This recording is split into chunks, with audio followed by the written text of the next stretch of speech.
யார்ரா இவனுங்க யாரையோ பார்க்காது இருந்து பல வருஷத்துக்கு அப்புறம் திடீர்னு பார்க்குற மாதிரி ஒரு சந்தோஷத்தில் வேகமாக போகிறானுங்களேன்னு பார்த்தா ஆமாங்க, பல வருஷத்துக்கு முன்னாடி இவனுங்களுடைய நண்பன் ஒருத்தன் இவனுக்கிட்ட சொல்லாமல் கூட ஏதோ ஒரு மாற்று சமூகத்திலேருந்து ஒரு பொண்ணை கூட்டின்னு போய் கல்யாணம் பண்ணிட்டு தலைமுறையாக வாழ்ந்துட்டு இருக்கான். திடீர்னு இந்த நண்பர்கள் வந்து அவங்கள சந்திச்சிடுறாங்க.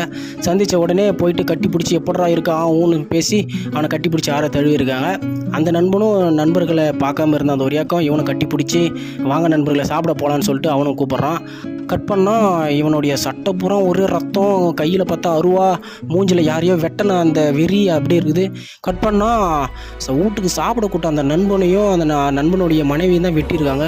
கர்ப்பிணி பொண்ணுன்னு கூட பார்க்காம சராமரியே வெட்டி ஒரு செதைச்சி வச்சுருக்கானுங்க. அவங்க உயிருக்கு துடிக்கிறாங்க. கட் பண்ணால் அங்கே பாருங்கள், அதே நண்பன் அதே நண்பர்கள் நல்லா ஸ்டைலாக ரிச்சாக இருக்காங்க, கட்டி பிடிச்சி ஆற தருறாங்க. கட் பண்ணால் இவன் வந்து இங்கே துடிச்சிக்கின்னு உயிர் போக இருக்கிறாங்க. ஆமாங்க, இது ஒரு படம். இந்த படம் வந்து அமேசான் பிரைம் இருக்குது. இந்த படத்தை இயக்குனவர் திரு சோலை ஆறுமுகம்.